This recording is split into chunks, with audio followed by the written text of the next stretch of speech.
Nah, ini baru super top Marco Top. Ini cara mudah agar Garuda Auto lolos mudah ke Piala Dunia 2026. Fans Garuda harus simak ini. Nah, ini nih. Bahrain dibuat ketar-ketir jelang lawan timnas Indonesia. Ternyata ada hal mengejutkan ini yang bikin Bahrain ketakutan saat tandang ke Indonesia. Nah loh, ada apa ini? Australia disebut hancur dan dapat tekanan jelang lawan timnas Indonesia. Kira-kira ada apa ya? Wow, sangat tak terduga. Ini alasan PSSI tunjuk Jordi Cruyff sebagai penasehat teknik. Yuk saksikan beritanya hingga selesai. Yang pasti bikin kalian bahagia saat mendengarnya.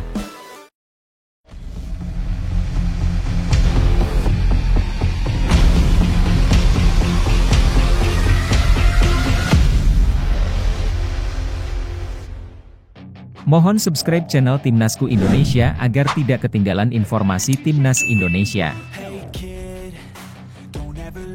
Skenario Timnas Indonesia lolos mudah ke Piala Dunia 2026. Timnas Indonesia kini berada di jalur yang tepat untuk membuat sejarah. Di bawah arahan Patrick Kluivert, juru taktik top kelas Eropa, skuad Garuda menunjukkan perkembangan luar biasa.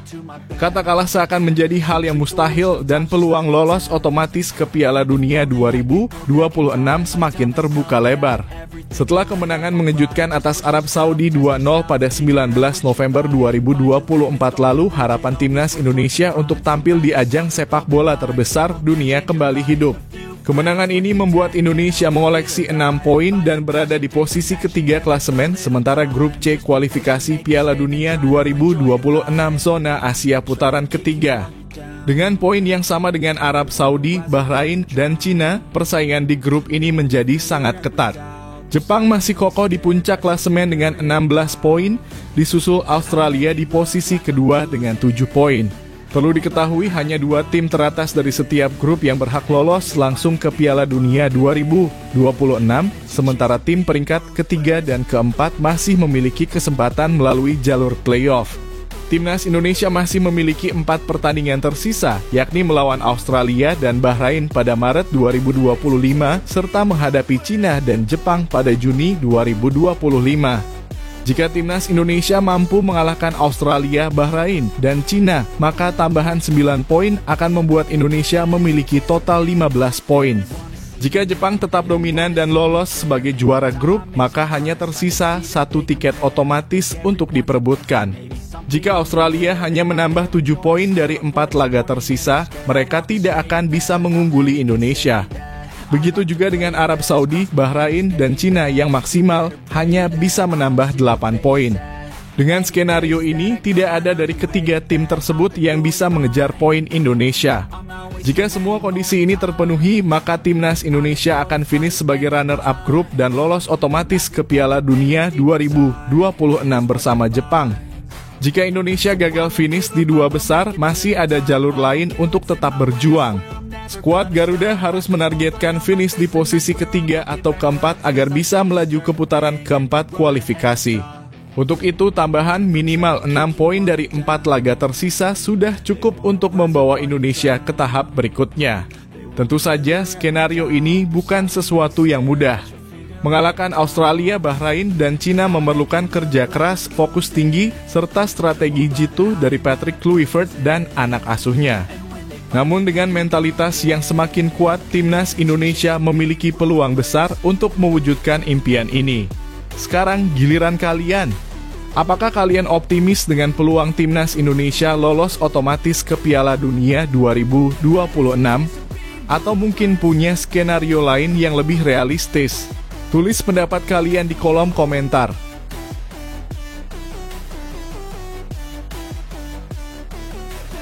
Alasan masuk akal Elkan Bagot tolak bela timnas Indonesia. Kabar mengejutkan datang dari Elkan Bagot. Bek berusia 22 tahun yang saat ini membela Blachpool dikabarkan menolak halus panggilan timnas Indonesia untuk babak kualifikasi Piala Dunia 2026 Maret mendatang. Keputusan ini pertama kali diungkap oleh pengamat sepak bola Roni Pangemanan alias Bung Ropan melalui kanal YouTube-nya. Menurut Bung Ropan, kabar ini diperoleh langsung dari Ketua Umum PSSI, Erick Thohir. Saat ditanya oleh pelatih Timnas Indonesia, Patrick Kluivert, mengenai kesiapan membela Garuda, Elkan disebut menyampaikan bahwa untuk sementara dirinya ingin fokus bersama klubnya, Blackpool FC. Keputusan ini tentu memunculkan beragam reaksi dari fans Timnas Indonesia. Ada yang kecewa, namun ada pula yang mencoba memahami alasan dibalik keputusan ini. Sebagai fans Garuda, kita tidak boleh marah begitu saja. Justru ada alasan masuk akal yang harus kita pahami mengapa Elkan memilih untuk fokus di klubnya saat ini. Jika melihat performa Elkan belakangan ini, keputusannya bisa dimengerti. Ia mulai menjadi bagian penting dalam skema pertahanan Blackpool di bawah asuhan Steve Bruce. Setelah lama tidak mendapatkan menit bermain sejak Agustus 2024, Elkan akhirnya kembali merumput pada 18 Januari 2025 saat melawan Huddersfield, bermain selama 45 menit. Kepercayaan pelatih kepadanya terus meningkat. Dalam 2 laga berikutnya, Elkan tampil penuh selama 90 menit. Bahkan pada 25 Januari 2025, ia sukses mencatatkan 1 assist dalam kemenangan Blackpool atas Exeter City dengan skor 3-1. Setelah itu, Elkan terus menjadi andalan dan bermain penuh dalam 3 pertandingan berikutnya, sebelum akhirnya kembali tampil saat Blackpool mengalahkan Crawley Town. Menit bermain yang terus meningkat ini tentu menjadi hal positif bagi perkembangan karier Elkan. Statusnya di Blackpool sebagai pemain pinjaman dari Ipswich Town juga menjadi pertimbangan. Jika ia mampu tampil reguler dan menunjukkan performa konsisten, peluang untuk mendapatkan tempat utama di Ipswich atau bahkan di klub yang lebih besar akan semakin terbuka. Sebagai pemain muda yang berkarier di Eropa, Elkan tentu harus memikirkan masa depannya secara matang. Jika ia terlalu sering meninggalkan klub untuk memperkuat timnas tanpa posisi yang benar-benar kuat di klub, ada risiko kehilangan tempat di tim utama. Situasi ini bisa menghambat perkembangannya sebagai pemain profesional. Karena itu fans Timnas Indonesia seharusnya tidak perlu marah atau merasa dikhianati. Keputusan Elkan bukan berarti ia tidak mencintai Indonesia, tetapi lebih kepada menjaga stabilitas kariernya agar bisa berkembang lebih jauh. Justru dengan menjadi pemain yang lebih matang di level klub, Elkan akan memberikan kontribusi lebih besar bagi Timnas Indonesia di masa depan. Bagaimana menurut kalian? Apakah keputusan Elkan ini bisa diterima? Atau kalian memiliki pendapat lain? Tulis komentar kalian di bawah.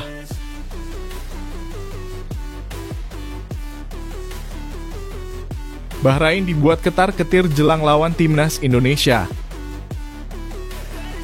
Tak lama lagi, Timnas Indonesia akan menghadapi Bahrain dalam laga kualifikasi Piala Dunia 2026.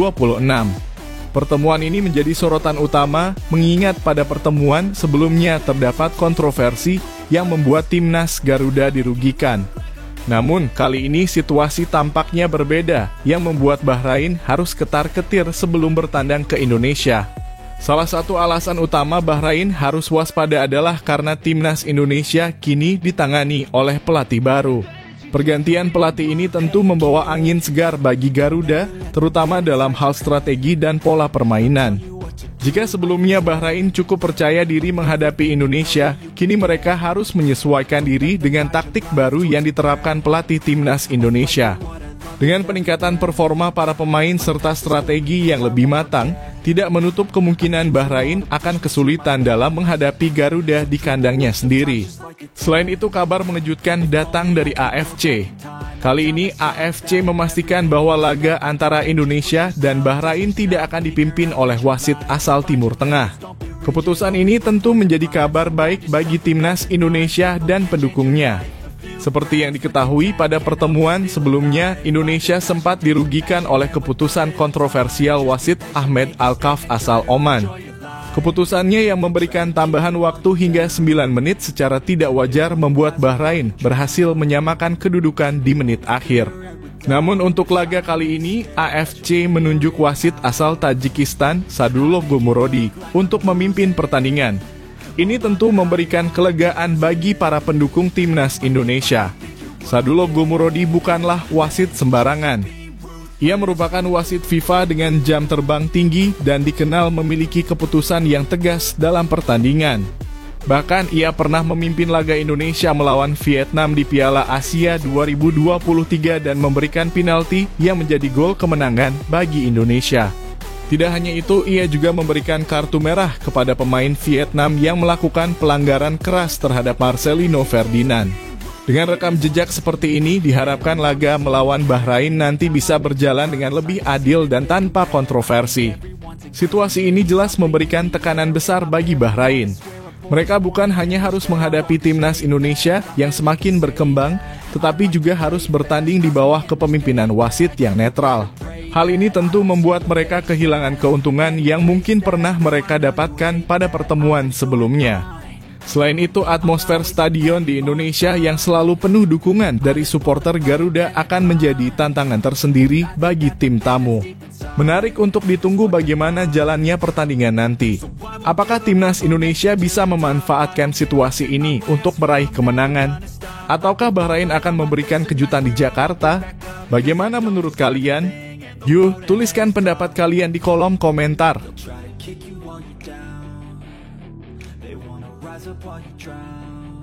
Frank Van Kempen jadi pelatih timnas U23. Akhirnya timnas Indonesia kini dilatih pelatih top Eropa, jadi rugi sekali jika timnas Indonesia tidak bisa bersinar di Asia. Kabar gembira datang untuk pecinta sepak bola Indonesia. Timnas Indonesia kini resmi mendapatkan sentuhan dari pelatih top Eropa. Kedatangan pelatih berkualitas ini diharapkan mampu membawa timnas Indonesia ke level yang lebih tinggi di kancah Asia bahkan dunia. Dengan rekam jejak yang mentereng dalam pengembangan pemain muda, kehadiran pelatih baru ini menjadi harapan besar bagi Garuda Muda untuk tampil gemilang di berbagai turnamen internasional. Timnas Indonesia U23 baru saja kedatangan asisten pelatih baru yang berasal dari Belanda, yaitu Frank Van Kempen. Nama ini mungkin belum terlalu familiar bagi sebagian pecinta sepak bola di tanah air, tetapi di dunia kepelatihan, ia memiliki pengalaman yang luar biasa dalam membina pemain muda. Kehadirannya di bawah komando Gerald van den Burg sebagai pelatih kepala tentu menjadi tambahan tenaga bagi timnas Indonesia dalam menatap berbagai kompetisi mendatang. Frank Van Kempen adalah seorang pelatih sepak bola berkebangsaan Belanda yang memiliki spesialisasi dalam membina pemain muda. Ia memiliki pengalaman panjang dalam melatih tim-tim muda di Belanda, termasuk menangani Roda JC U19 dan Helmond Sport U21. Di klub-klub tersebut, ia dikenal sebagai sosok yang mampu mengasah talenta muda menjadi pemain berkualitas. Beberapa pemain yang pernah berada di bawah asuhannya kini telah berkembang menjadi bintang di kompetisi Eropa. Dengan keahliannya dalam membentuk fondasi tim yang solid, kehadiran Frank Van Kempen di timnas Indonesia U23 menjadi sinyal positif. Ia dijadwalkan tiba di Indonesia pada 12 Maret 2025 dan akan langsung bergabung dalam persiapan tim menghadapi kualifikasi Piala Dunia 2026 serta kualifikasi Olimpiade 2028. Tidak bisa dipungkiri timnas Indonesia memiliki potensi besar untuk bersinar di Asia. Dengan semakin banyaknya pemain yang merumput di luar negeri serta adanya pelatih berkualitas dari Eropa, seharusnya Garuda Muda bisa berbicara banyak di kompetisi internasional. Namun, tantangan tetap ada. Timnas Indonesia harus menghadapi lawan-lawan tangguh seperti Bahrain dan Australia dalam kualifikasi Piala Dunia 2026. Selain itu, target lolos ke Olimpiade 2028 juga menjadi ujian berat bagi tim. Dibutuhkan strategi yang matang serta peningkatan kualitas permainan agar bisa bersaing dengan negara-negara kuat lainnya. Dengan kehadiran Frank Van Kempen dan Gerald van den Burg, diharapkan timnas Indonesia bisa menunjukkan performa terbaik dan mengukir sejarah baru. Kini tidak ada alasan lagi bagi timnas Indonesia untuk tidak bersinar di Asia. Dengan pelatih top Eropa yang membimbing para pemain muda berbakat serta dukungan penuh dari supporter, Garuda Muda harus bisa tampil lebih percaya diri dan kompetitif. Momen ini harus dimanfaatkan dengan baik agar timnas Indonesia tidak hanya menjadi peserta di turnamen internasional, tetapi juga menjadi tim yang disegani. Bagaimana menurut kalian? Apakah kehadiran pelatih baru ini bisa membawa timnas Indonesia ke level yang lebih tinggi? Tulis pendapat kalian di kolom komentar.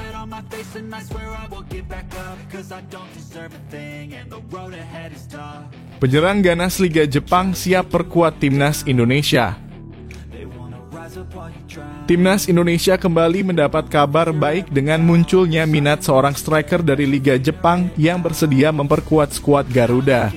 Pemain tersebut adalah Riki Matsuda, penyerang yang saat ini bermain untuk Kataler Toyama di J2 League. Dalam sebuah wawancara di channel YouTube J-League International, Riki secara terbuka menyatakan ketertarikannya untuk membela Timnas Indonesia. Kalau soal level sepak bola Indonesia, saya belum tahu. Tapi kalau soal keinginan dalam kurung membela Timnas Indonesia, pasti ada. Pertama, berarti saya harus ke sana lebih dulu, ujar Riki Matsuda. Riki Matsuda bukan nama sembarangan di sepak bola Jepang. Ia pernah bermain di beberapa klub Liga 1 Jepang seperti Nagoya Grampus, Cerezo Osaka, dan Oita Trinita. Dari total 60 penampilannya di kasta tertinggi Jepang, Riki mencetak 6 gol dan 4 assist. Sementara itu di Liga 2 Jepang, ia memiliki catatan yang lebih panjang dengan 189 pertandingan, mencetak 29 gol, dan memberikan 21 assist. Dengan rekam jejak seperti ini, tidak heran jika banyak yang menilai Riki bisa menjadi solusi bagi lini depan Timnas Indonesia yang masih mencari striker tajam. Namun ada satu pertimbangan penting jika PSSI ingin memproses naturalisasi Riki Matsuda. Saat ini, usianya sudah tidak muda lagi. Dengan kelahiran tahun 1991, Riki sudah memasuki usia 34 tahun pada 2025. Hal ini tentu menjadi pertimbangan bagi PSSI karena pemain yang dinaturalisasi biasanya diharapkan bisa berkontribusi dalam jangka panjang. Meski demikian, dengan pengalamannya yang luas, kehadiran Riki bisa menjadi solusi jangka pendek yang sangat berharga bagi Timnas Indonesia, terutama dalam menghadapi turnamen besar seperti kualifikasi Piala Dunia 2026. Menariknya, Riki Matsuda memiliki saudara kembar bernama Riku Matsuda yang juga berkarier di sepak bola Jepang. Riku saat ini bermain untuk Vissel Kobe di Liga 1 Jepang dan berposisi sebagai fullback kanan. Dalam kariernya, ia telah tampil lebih dari 221 kali di kasta tertinggi Jepang dan mengoleksi 6 gol serta 15 assist. Medio September 2024, Riku sempat berkunjung ke Indonesia dan mendapat pertanyaan apakah ia tertarik membela Timnas Indonesia mengingat darah keturunan yang dimilikinya. Sayangnya hingga saat ini belum ada jawaban pasti dari Riku terkait hal tersebut. Dengan potensi kedatangan Riki Matsuda, Timnas Indonesia bisa mendapatkan tambahan amunisi berpengalaman di lini depan. Namun, apakah keputusan ini akan diambil oleh PSSI? Apakah Riki bisa memberikan dampak signifikan bagi Timnas Indonesia dalam persaingan di level Asia? Bagaimana menurut kalian, apakah Riki Matsuda layak dinaturalisasi dan membela Timnas Indonesia? Berikan pendapat kalian di kolom komentar.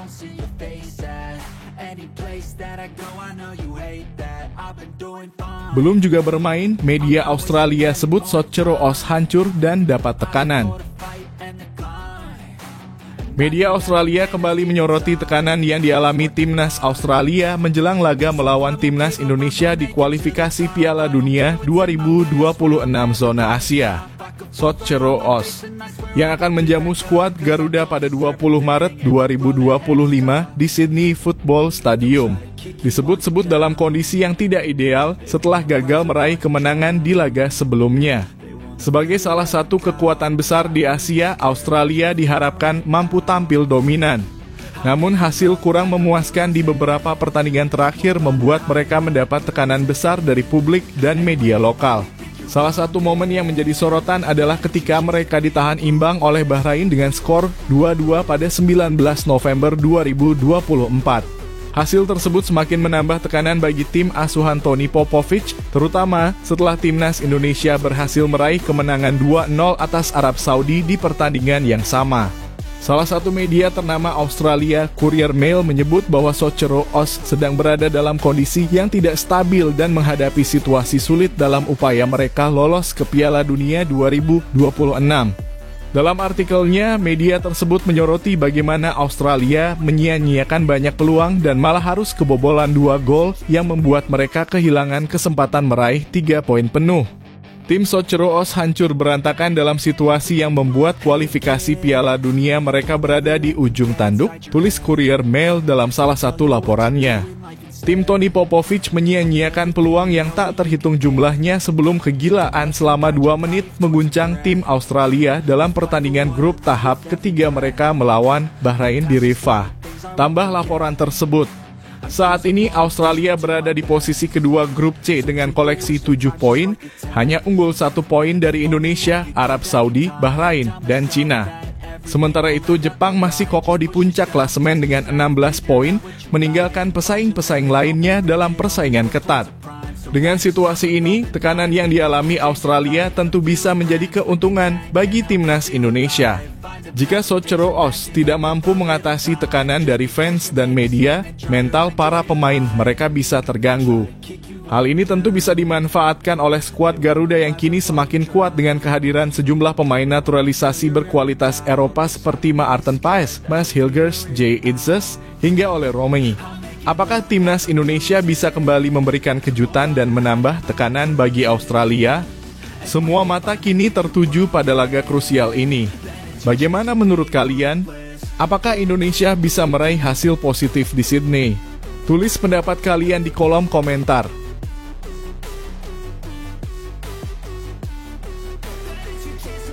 Alasan PSSI tunjuk Jordi Cruyff sebagai penasehat teknik.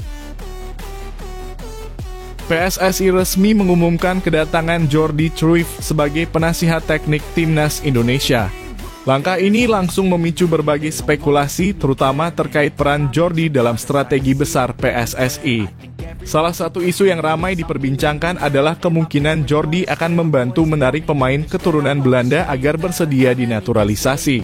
Seperti diketahui, timnas Indonesia saat ini sudah diperkuat oleh sejumlah pemain naturalisasi asal Belanda, seperti Jay Itzes, Mads Hilgers, dan Ragnar Orotmangoen. Selain itu, posisi pelatih kepala juga dipegang oleh legenda Belanda, Patrick Kluivert. Dengan kehadiran Jordi, semakin kuat nuansa timnas kincir angin dalam skuad Garuda. Namun PSSI akhirnya buka suara mengenai alasan sebenarnya di balik perekrutan Jordi Cruyff. Ketua Umum PSSI Erick Thohir menegaskan bahwa kehadiran Jordi bukan untuk merayu pemain keturunan, melainkan untuk membangun sistem sepak bola yang lebih terstruktur di Indonesia. Tidak, justru mengambil Jordi ini untuk memastikan kesinambungan seluruh program. Bahkan tadi juga mereview metode-metode kepelatihan yang hari ini dari PSSI mendorong dari angka 3 ribuan menjadi 12 ribuan. Ungkap Erick Thohir dalam konferensi pers yang dikutip pada Kamis, 27 Februari 2025. Menurut Erick, kedatangan Jordi bertujuan untuk membangun sistem pembinaan usia dini yang lebih baik. PSSI ingin memastikan bahwa program jangka panjang terus berjalan bahkan jika nantinya terjadi pergantian kepemimpinan di federasi. Kalau Jordi dipakai buat merayu pemain keturunan, itu salah besar. Justru ekspektasinya membangun grassroots dan sistem-sistemnya, tambahnya. Langkah PSSI ini dinilai sebagai strategi ambisius untuk meningkatkan kualitas sepak bola Indonesia secara keseluruhan. Jordi Cruyff bukan hanya dikenal sebagai mantan pemain dan pelatih, tetapi juga sebagai sosok yang memiliki pengalaman dalam membangun proyek jangka panjang di beberapa negara. Dengan pengalaman yang dimilikinya, Jordi diharapkan bisa membawa pendekatan modern dalam sistem kepelatihan di Indonesia. Jika sistem pembinaan berjalan dengan baik, bukan tidak mungkin timnas Indonesia akan semakin ditakuti di Asia dalam beberapa tahun ke depan. Namun pertanyaannya sekarang, apakah langkah ini benar-benar akan membawa dampak besar bagi timnas Indonesia? Apakah kehadiran Jordi Cruyff bisa membantu timnas Indonesia naik level dan bersaing di level Asia? Tulis pendapat kalian di kolom komentar.